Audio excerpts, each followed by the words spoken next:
दोस्तों जरा सोचिए, अगर आपको अचानक पता चले कि सैकड़ों साल पहले छिपाया गया एक ऐसा खजाना आज भी धरती के नीचे मौजूद है, जिसकी तलाश में निकला कोई भी इंसान कभी वापस नहीं लौटा, तो क्या आप उसकी खोज में जाना चाहेंगे? लेकिन जब सोनादा और उसके साथी इस रहस्यमयी खजाने की तलाश शुरू करते हैं, तब उन्हें जरा भी अंदाजा नहीं होता कि उनका सामना सिर्फ पहेलियों से नहीं, बल्कि मौत, विश्वासघात और ऐसे खौफनाक रहस्यों से होने वाला है जो उनकी जिंदगी हमेशा के लिए बदल देंगे। आखिर इस खजाने का सच क्या है, आइए जानते हैं। फिल्म सप्तड़िंगा का गुप्त धन की पूरी कहानी। चलिए अब कहानी की शुरुआत करते हैं। कहानी की शुरुआत सोनादा और उसके साथियों से होती है। सोनादा को इतिहास, प्राचीन सभ्यताओं और सदियों पुराने रहस्यों की खोज करना बेहद पसंद होता है। जहां दूसरे लोग पुरानी चीजों को बेकार समझते हैं, वहीं सोनादा उन्हें इतिहास का सबसे अनमोल खजाना मानता है। इसी वजह से वह हमेशा नई नई ऐतिहासिक जानकारियों और रहस्यमयी जगहों की तलाश में लगा रहता है। एक दिन सोनादा के पास एक बेहद चौंकाने वाली खबर पहुंचती है। उसे पता चलता है कि बंगाल के इतिहास में वर्णित एक प्रसिद्ध गुप्त खजाना शायद आज भी कहीं सुरक्षित छिपा हुआ है।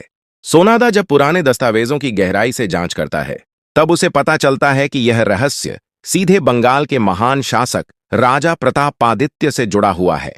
इतिहास के अनुसार मुगल साम्राज्य जब धीरे धीरे पूरे बंगाल पर अपना कब्जा जमा रहा था, तब राजा प्रतापादित्य ने आखिरी सांस तक उनका डटकर मुकाबला किया।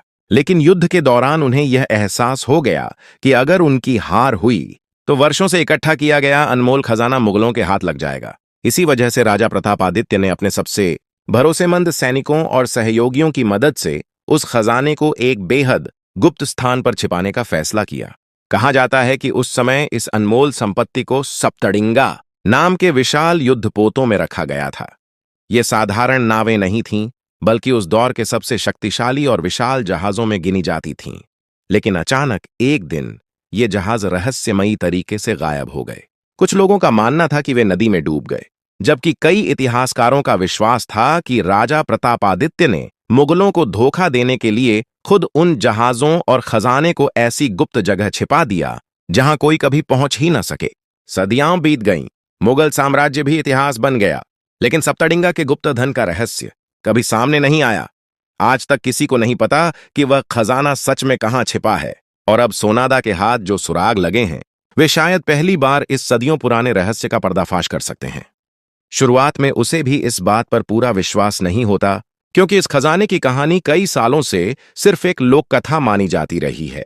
लेकिन जब उसके हाथ कुछ ऐसे पुराने दस्तावेज लगते हैं जिनमें रहस्यमयी निशान और सांकेतिक संदेश बने होते हैं, तब उसे एहसास होता है कि यह कोई साधारण कहानी नहीं, बल्कि एक सच्चाई हो सकती है। सोनादा उन दस्तावेजों का बारीकी से अध्ययन करना शुरू करता है। कई घंटों तक पुराने नक्शों, ऐतिहासिक पुस्तकों और प्राचीन प्रतीकों की तुलना करने के बाद वह समझ जाता है कि ये सभी निशान एक ही जगह की ओर इशारा कर रहे हैं। लेकिन रास्ता बिल्कुल भी आसान नहीं था। असली स्थान का पता लगाने के लिए कई अलग अलग सुरागों को जोड़ना जरूरी था। इतनी बड़ी खोज के बाद सोनादा अपने भरोसेमंद साथियों से मिलता है और उन्हें पूरी बात बताता है।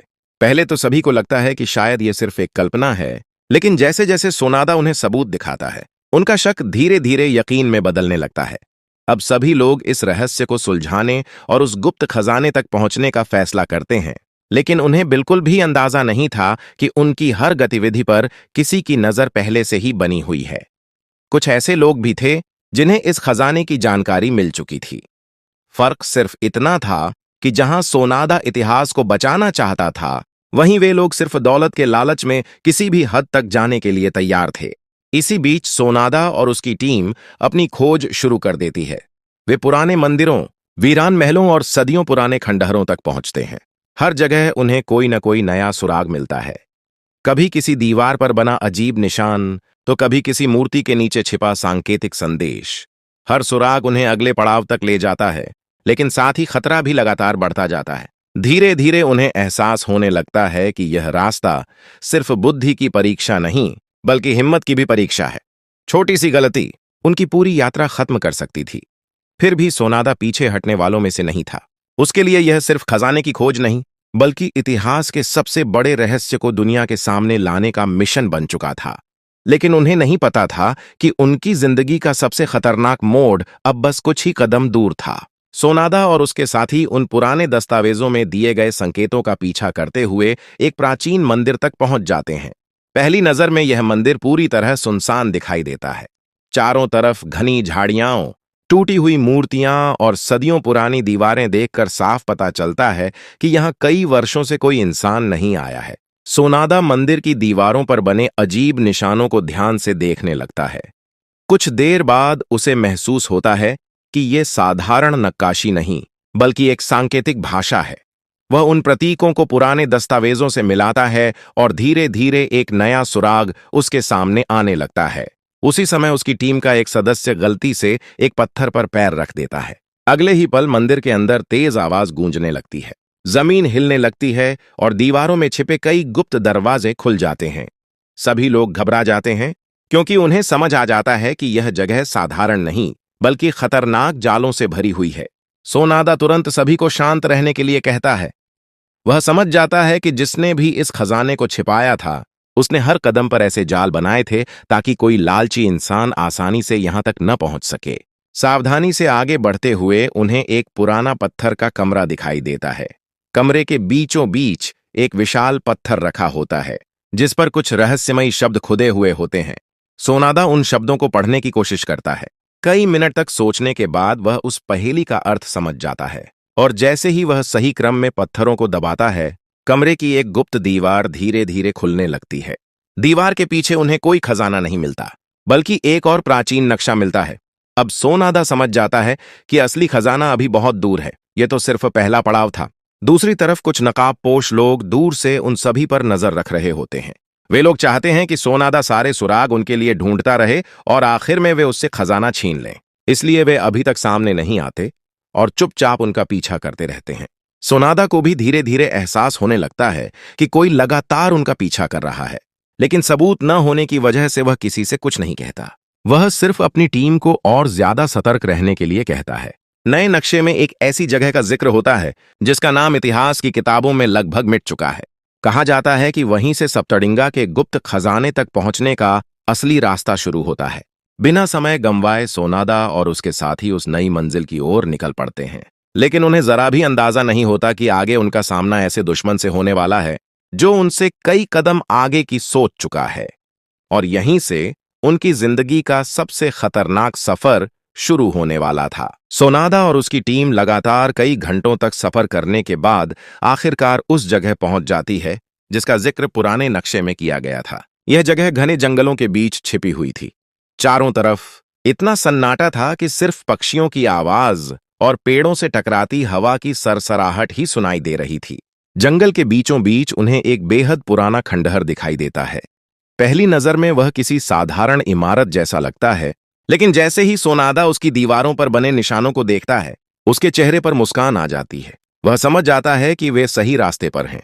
खंडहर के अंदर जाते ही उन्हें कई टूटी हुई मूर्तियां और पुराने पत्थर दिखाई देते हैं। अचानक सोनादा की नजर जमीन पर बने एक गोल निशान पर पड़ती है। उसे तुरंत एहसास हो जाता है कि यह कोई साधारण निशान नहीं, बल्कि एक गुप्त दरवाजे का संकेत है। सोनादा अपने साथियों की मदद से उस पत्थर को घुमाता है। कुछ ही सेकंड बाद जमीन जोर जोर से कांपने लगती है और धीरे धीरे एक गुप्त रास्ता खुल जाता है। नीचे जाने वाली सीढ़ियां पूरी तरह अंधेरे में डूबी हुई थीं। सभी लोग टॉर्च जलाकर सावधानी से नीचे उतरने लगते हैं। जैसे जैसे वे आगे बढ़ते हैं, हवा ठंडी होती जाती है और माहौल पहले से भी ज्यादा डरावना महसूस होने लगता है। ऐसा लगता है जैसे सदियों से इस जगह पर किसी इंसान ने कदम ही नहीं रखा। कुछ दूर जाने के बाद उन्हें एक विशाल कक्ष दिखाई देता है। उस कमरे की दीवारों पर राजा प्रतापादित्य और उनके राज्य से जुड़ी कई दुर्लभ चित्रकारी बनी हुई होती है। सोनादा उन चित्रों को ध्यान से देखता है और समझ जाता है कि इन चित्रों के अंदर ही अगले सुराग छिपे हुए हैं। काफी देर तक निरीक्षण करने के बाद वह एक खास चित्र पर हाथ रखता है। अचानक पूरी दीवार धीरे धीरे सरकने लगती है, लेकिन उसी पल पीछे से किसी के कदमों की आवाज सुनाई देती है। सोनादा और उसके साथी तुरंत मुड़कर देखते हैं, लेकिन वहां कोई दिखाई नहीं देता। सभी को लगने लगता है कि शायद कोई उनका पीछा कर रहा है। अब उन्हें यकीन हो जाता है कि वे इस खतरनाक मिशन में अकेले नहीं हैं। उधर दूसरी तरफ नकाबपोश लोगों का सरगना अपने आदमियों से कहता है कि अभी हमला करने का सही समय नहीं है। वह चाहता था कि सोनादा पहले सारे रहस्य सुलझा दे, उसके बाद खजाना और नक्शा दोनों आसानी से उसके हाथ लग जाएंगे। इस बात से पूरी तरह अनजान सोनादा आगे बढ़ता रहता है। दीवार के पीछे बने कमरे में उन्हें एक प्राचीन संदूक मिलता है। सभी को लगता है कि शायद इसमें वही बहुमूल्य खजाना होगा जिसकी तलाश वे इतने दिनों से कर रहे हैं। लेकिन जैसे ही संदूक खोला जाता है, उसके अंदर सिर्फ एक तांबे की पट्टिका और एक रहस्यमयी चाबी मिलती है। साथ ही उस पट्टिका पर एक चेतावनी लिखी होती है कि जो व्यक्ति लालच में आगे बढ़ेगा वह कभी मंजिल तक नहीं पहुंच पाएगा। यह पढ़कर सोनादा समझ जाता है कि असली परीक्षा अभी बाकी है। यह चाबी किसी बहुत बड़े रहस्य का दरवाजा खोलने वाली है। लेकिन वह दरवाजा कहां है, इसका जवाब अभी तक किसी के पास नहीं था। इसी दौरान अचानक गुफा के अंदर जोरदार धमाका होता है। ऊपर से बड़े बड़े पत्थर गिरने लगते हैं। पूरी गुफा हिलने लगती है और सोनादा अपनी टीम से चिल्लाकर कहता है कि सब लोग जितनी जल्दी हो सके बाहर निकलें, क्योंकि उन्हें बिल्कुल अंदाजा नहीं था कि यह तो आने वाले सबसे बड़े खतरे की सिर्फ शुरुआत थी। गुफा से किसी तरह बाहर निकलने के बाद सोनादा और उसके साथी कुछ देर के लिए राहत की सांस लेते हैं। लेकिन सोनादा के मन में एक ही सवाल बार बार घूम रहा था। अगर उस संदूक में खजाना नहीं था तो फिर वह रहस्यमयी चाबी किस दरवाजे की थी? आखिर राजा प्रतापादित्य ने इतना बड़ा रहस्य क्यों छिपाया था? सोनादा तांबे की उस पट्टिका को दोबारा ध्यान से पढ़ता है। इस बार उसकी नजर एक बेहद छोटी सी आकृति पर पड़ती है जिसे पहले किसी ने नहीं देखा था। वह तुरंत अपने बैग से पुराने दस्तावेज निकालता है और उन दोनों की तुलना करने लगता है। कुछ देर बाद उसके चेहरे पर हल्की सी मुस्कान आ जाती है। उसे समझ में आ जाता है कि चाबी किसी संदूक की नहीं बल्कि एक प्राचीन सुरंग के दरवाजे की है। लेकिन उस सुरंग तक पहुंचने के लिए उन्हें पहले नदी के उस पार स्थित एक पुराने किले तक जाना होगा। बिना देर किए पूरी टीम अगली मंजिल की ओर निकल पड़ती है। रास्ता बिल्कुल आसान नहीं था। घना जंगल, ऊबड़ खाबड़ रास्ते और लगातार बदलता मौसम उनकी मुश्किलें बढ़ा रहा था। कई घंटे चलने के बाद उन्हें दूर पहाड़ी पर बना एक विशाल किला दिखाई देता है। समय की मार से वह किला लगभग खंडहर बन चुका था, लेकिन उसकी भव्यता आज भी साफ दिखाई दे रही थी। किले के अंदर कदम रखते ही सभी को अजीब सी बेचैनी महसूस होने लगती है। हर तरफ टूटी हुई दीवारें, जंग लगे दरवाजे और धूल से ढकी मूर्तियां दिखाई देती हैं। ऐसा लगता था जैसे सदियों से इस जगह पर किसी इंसान ने कदम नहीं रखा हो। इसी बीच सोनादा की नजर एक दीवार पर बने सप्तडिंगा के चिन्ह पर पड़ती है। वह समझ जाता है कि यही वह जगह है जिसकी तलाश उन्हें इतने समय से थी। वह चाबी निकालकर उस चिन्ह के बीच बने छोटे से छेद में लगाता है। जैसे ही चाबी घूमती है, पूरा किला जोर से कांपने लगता है। कुछ ही पलों में फर्श का एक हिस्सा धीरे धीरे नीचे सरक जाता है और उसके नीचे एक लंबी गुप्त सुरंग दिखाई देती है। सभी लोग टॉर्च जलाकर सावधानी से सुरंग के अंदर उतरते हैं। सुरंग की दीवारों पर सदियों पुराने चित्र बने हुए थे। उन चित्रों में राजा प्रतापादित्य की सेना, युद्ध और एक विशाल जहाज का चित्र दिखाई देता है। सोनादा समझ जाता है कि यही चित्र इस रहस्य को सुलझाने की आखिरी कड़ी है। लेकिन तभी अचानक पीछे से जोरदार तालियों की आवाज गूंजती है। सोनादा और उसके साथी तुरंत पीछे मुड़ते हैं।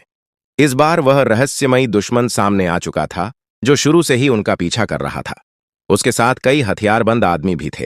वह मुस्कुराते हुए कहता है, धन्यवाद सोनादा, अगर तुम न होते तो हम कभी इस जगह तक नहीं पहुंच पाते। अब आगे का रास्ता हमें बता दो और बदले में शायद हम तुम्हारी जान बख्श दें। सोनादा उसकी बात सुनकर बिल्कुल भी नहीं डरता। वह साफ शब्दों में कहता है कि यह खजाना किसी एक इंसान का नहीं बल्कि इतिहास की धरोहर है। इसे किसी लालची इंसान के हाथ कभी नहीं लगने दिया जाएगा। इतना सुनते ही दुश्मन गुस्से से अपने आदमियों को हमला करने का आदेश दे देता है। अगले ही पल सुरंग के अंदर जबरदस्त लड़ाई शुरू हो जाती है। दोनों तरफ से संघर्ष होता है। कुछ ही देर में पुलिस मौके पर पहुंचकर पूरे इलाके को चारों तरफ से घेर लेती है। अपराधी भागने की पूरी कोशिश करते हैं, लेकिन आखिरकार उनमें से कोई भी बच नहीं पाता। एक एक करके सभी पुलिस के हत्थे चढ़ जाते हैं।